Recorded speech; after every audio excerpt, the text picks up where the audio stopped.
Mahomes and the Chiefs begin their quest for a three-peat this weekend when they take on C.J. Stroud and the Texans. If the Chiefs win, they'll go to their seventh straight AFC Championship game. Dan, you again, are the Chiefs a lock against the Texans? Absolutely not. A lock? No. Number one, this team hasn't blown out anybody. While they get it done, they haven't blown out anybody. They haven't really dominated anybody. I do think they're peaking. They're surging at the right time. The second thing is this. If you had to ask me, indifferent of the color, jersey, and the team, what defense is custom built to give this offense in Kansas City problems, I would tell you it's a defense that had really good edge rushers. Yep. Danielle Hunter and Will Anderson are freaking problems, and they got to play strapped up, sticky coverage with good ball skills. Lassiter and Stingley. So this defense in Houston is prime built. They're structurally sound with it. Like, they do the things that give Kansas City issues. And so, locked by no means. I think this defense can keep Houston very much so in the game. I believe they can get after this offensive line that is playing better, but can get after them. They could cover them down. The only question I have in this game is, can Houston keep their offense, keep them in it? Like, their offense is going to have to find a way. Like, can they score 17? I think if they can score 17, this is a one-possession game in the fourth quarter. You're not about to have me out here like Rex Ryan saying that it's a shoo-in they're going to win anything, because you're right. The Chiefs haven't exactly bull rushed anybody this year. But Patrick Mahomes is 6-0 in the divisional round, and we all know Andy Reid is real good on a bye, 29-5. Also, this Texas team a little bit reminds me of that 2010 Seahawks team that was very overlooked, or underlooked rather, coming into the playoffs because they won a stinky division at 7-9. Right. And then what do in the first round? They surprised the world by beating the defending Super Bowl champs, Saints.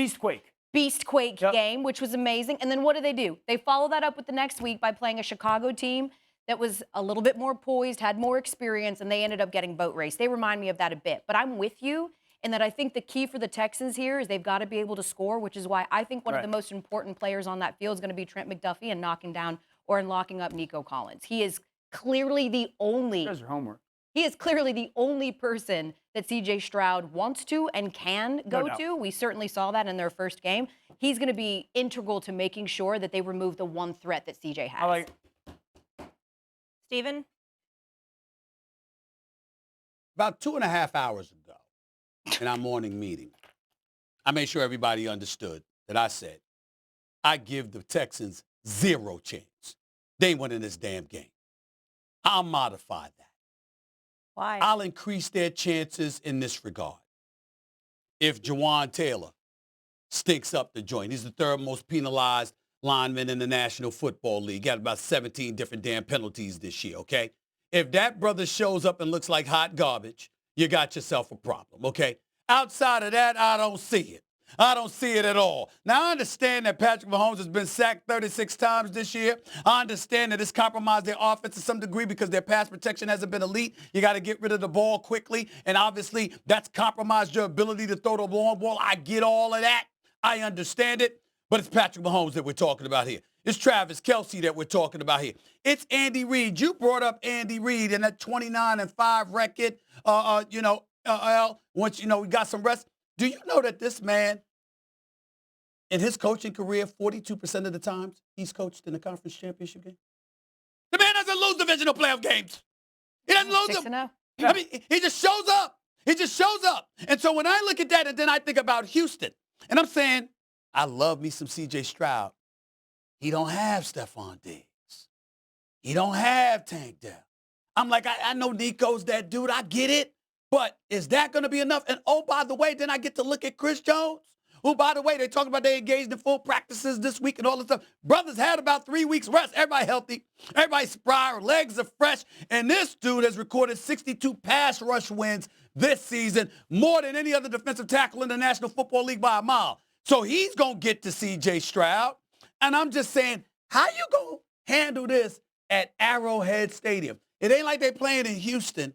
And the meteorologist, Molly, she broke it down at the beginning of the show, talking about what the weather conditions are going to be in Buffalo. Well, I don't know what they're going to be in Kansas City. I just know it ain't the same as it would be in Houston. They're going down. Respect, listen, but they're going down. I think Kansas City wins the game. I'll be clear, but I don't think this is a beatdown just because I had too much belief and respect and appreciation for how good Houston's defense is. I'd also say a blowout. I didn't say a blowout. I said I give them 0 chance to win. They're not winning. I don't think they're going to. There's no way in hell Houston's winning this game. That's what I'm saying. That's why I didn't give you points, getting played in the locker room today. Yeah. I didn't get play it. Play it.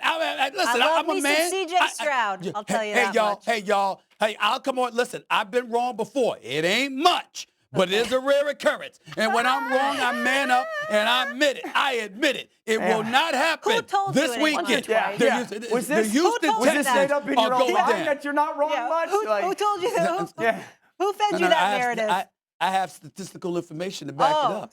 From your research. I'm right at least 95% of the Research by your time. own people that you I'm right hired at least personally. 95% of the time. At least 95% of the time. 95%. Fact check. Wow. Absolutely. Fake Absolutely. news. Absolutely.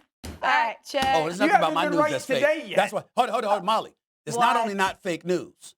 It's not fake news because it's me, and I approve that Prove message. this message. Stephen A., it's about as fake as that water behind you right now. All right, let's You're on a heater not today fake. so far, Mal. It's not fake. It's not?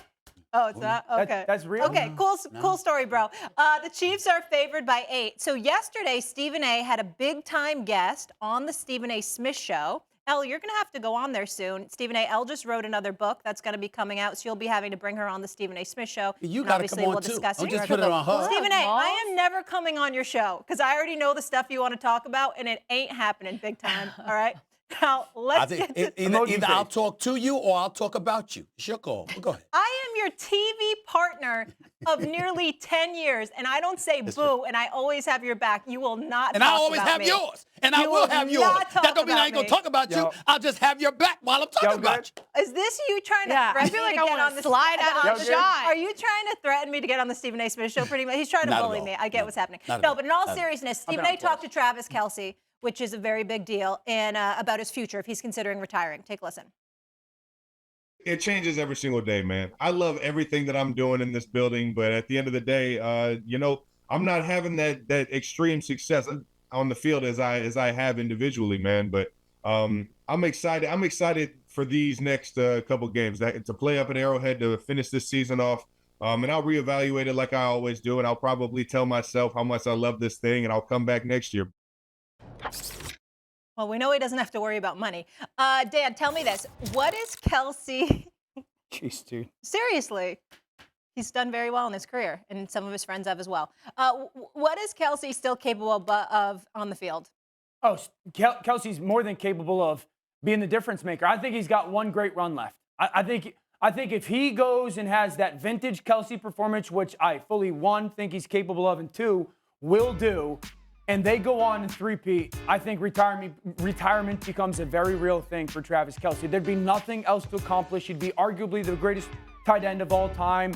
He would be the tight end that was part of the only three-peat in the history of the NFL. He's obviously later in his career. I don't think there'd be anything left, and I think that he's got one elite, great difference maker, vintage, oh my gosh, he did it again, run left in him. Rumors of his demise have been greatly exaggerated. Remember when we threw dirt on his grave last year? 3 years ago? Last year, too, right? He didn't hit 1,000 yards. He only had 5 touchdowns. He had career lows and averages per pass. He just was bad. And then he absolutely turned it on in the postseason, and we tend to do that. I wonder, though, Dan, if you think he's got something left in him because you're just expecting some Kelce magic, or is it because the Chiefs actually have some weapons now, and he's not going to be the primary target? Oh, no, I think he has to do it. I would disagree with they have, there is no Rashee Rice on this football team. I do think Hop has the chance to be impactful. We'll see how healthy Hollywood is. But I think he's a little bit more needed this year than he was last year, because I do believe that Rashee Rice, who's not on the team right now because of injury, was taking over, and you saw that impact in the postseason. I think this year it has to be a little bit more of Kelce. It has to be a little bit more reliance on him. The offensive line is a lesser unit this year than it was last year. Getting healthier. Yeah, Tooney, we'll see what they do at left tackle, but I think he has to be a little bit more of an impact player, even more so than he was last year. 32 receptions for over 340 yards in the postseason last year. 18 career postseason games with Mahomes as his quarterback. 136 catches, 1,565 yards, 81 completions, 87 first downs, 17 touchdown passes against only 1 interception with Mahomes having a 137.15 passer rating. If Travis Kelce shows up and shows out in the postseason and doesn't necessarily has to expend himself to the limit, Dan, I think he comes back. But the Travis Kelce that I spoke to, he literally questioned himself at times in terms of whether or not he may have lost a step, et cetera, et cetera. And so when you're looking at that and you look at the pride that he has because of the greatness that he brings to the table, he don't want to go out as some average dude. He wants to be elite. And if he doesn't feel that way once this postseason's over, he leaves. He retires. Wow, that's if he very does still feel self-aware. that way, he stays. Don't often hear that from athletes. No. Interesting. I think if they win it, he'll be done. As he should Yeah, be. They on a will high have, there's note. nothing else to prove. Yeah. They Right. will have accomplished Absolutely. something no one's ever done. Walk out on Yeah. top. Exactly.